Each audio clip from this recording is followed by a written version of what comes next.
Hello, my name is Ashraf Samy Hegab, and today I'm going to hopefully talk to you about the process of coming up with ideas and evolving those ideas into things that people actually use. And it's such an addictive and an amazing experience from at first using something to actually realizing that you can make a difference and actually see people using your features or products or things that you make.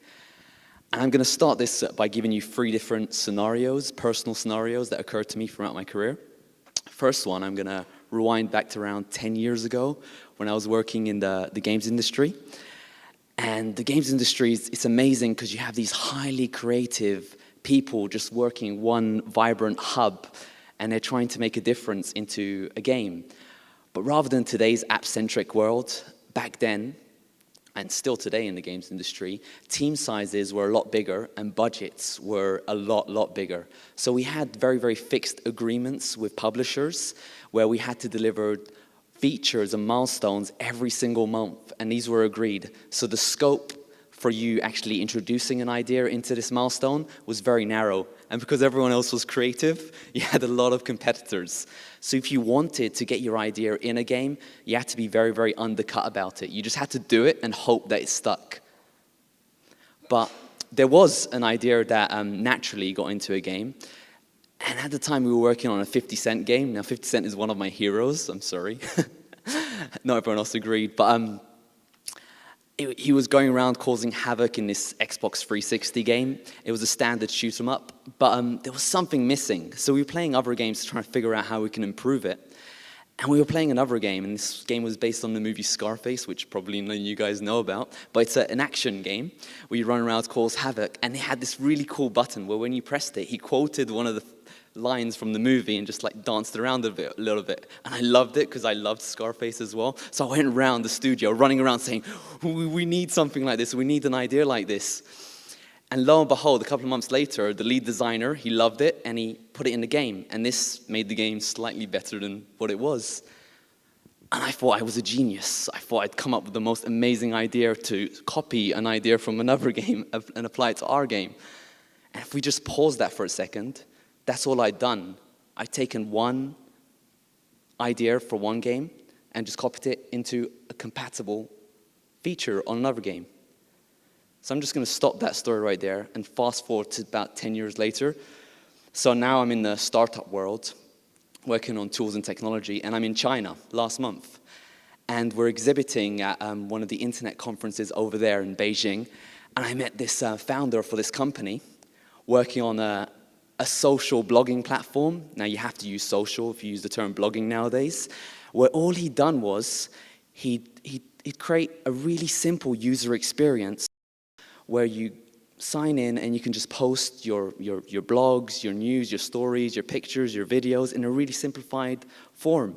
And it was gaining traction in the market. It even has one of the co-founders of Skype invest in this product. And it's very, very hot in Singapore, where it's about to launch. And all he'd done was copy a blogging platform from desktop and made it work on mobiles. Copying. Now the third example I'm going to go into right now, which happened 2 weeks. Now my friend on Facebook, he was messaging me on Facebook chat saying, guys, you need to join this amazing social network for Arabs. I clicked on the link they provided, and it was a social network for Arabs with the most horrendously designed user interface in the history of the world. It had like so many features, and it just cramped up my screen. I said, dude, I'm not signing up to this. And he was upset, he was hurt, he was saying, you're judging a book by its cover.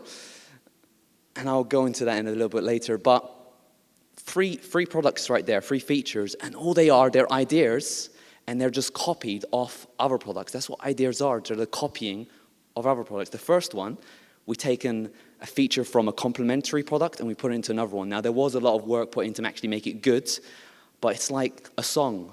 You have a cool guitar strum, and you take it into another song, you mix it up a bit, and you have a new song.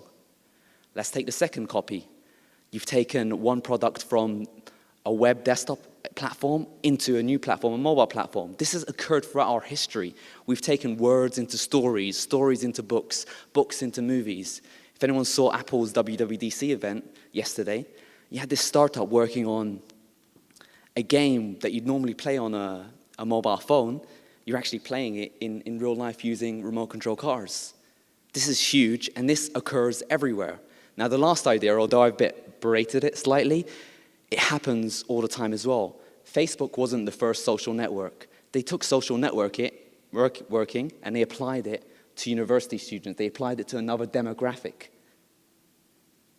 Airbnb, they've taken eBay and applied it to people who want to rent out rooms. So these ideas are occurring all the time. Now, let's think about this, and let's say, how does this apply to you? You can come up with an idea, and you can take on these behemoths. You can make a movie script. Okay, the cost of entry is high, but you're going to learn so much from that experience of writing a movie. You can take Facebook and make your own social network. You probably will fail, but you might not. But you're going to learn so much from it, and your CV is going to be amazing. But if we look at the problems that you're facing every single day, what you're suffering from, if you were asked me to tackle this problem for you, I'd probably just say, okay, let's just make a really stupid game. And some of you actually might play it. Or maybe I might be a bit tech junky about it and say, okay, these platforms, they're emerging. Maybe I can use my mobile phones, place it around school desks, and have the words that the speakers speak turn into words on mobile phones, which gets uploaded to a Wikipedia page, and that way knowledge can be shared, and I can use several phones to filter out the noise levels. Okay, it's a bit tricky to implement, but how do I know people will actually want to use it? I don't. So you need to ask people, am I going to invest all my time and effort on this amazing, fantastical project? And is anyone going to use it? A lot of smart people, what they do, they usually just have a landing page, which is a web page, with a very simple message, maybe a nice picture, saying, we are going to reinvent taking notes. Are you interested? And if people are interested, that gives me an excuse to go on this adventure. There's a lot of crowdfunding platforms right now, for example, Kickstarter, Indiegogo, where you can actually just speak your idea. People like it, they'll actually give you money to do it. This is an amazing opportunity for you guys to apply this right now. What is your industry doing to solve your problems? Now, they're converting physical books into ebooks, which allows the easier sharing of knowledge, and this is good. But there's one thing.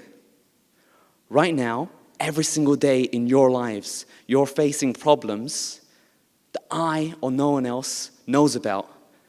You're experiencing things that I will have no clue. And these experiences are problems to you. And because they're problems to you, you really you need to solve them. And because you need to solve them, there's a hunger, there's a passion behind that will make you realize if you can solve that, you're going to benefit more. So it means you're going to be more passionate about that problem. So you might not realize it, but compared to everyone else, right now, you are in a unique position to turn those experiences you face every single day of your lives into something that no one else can do.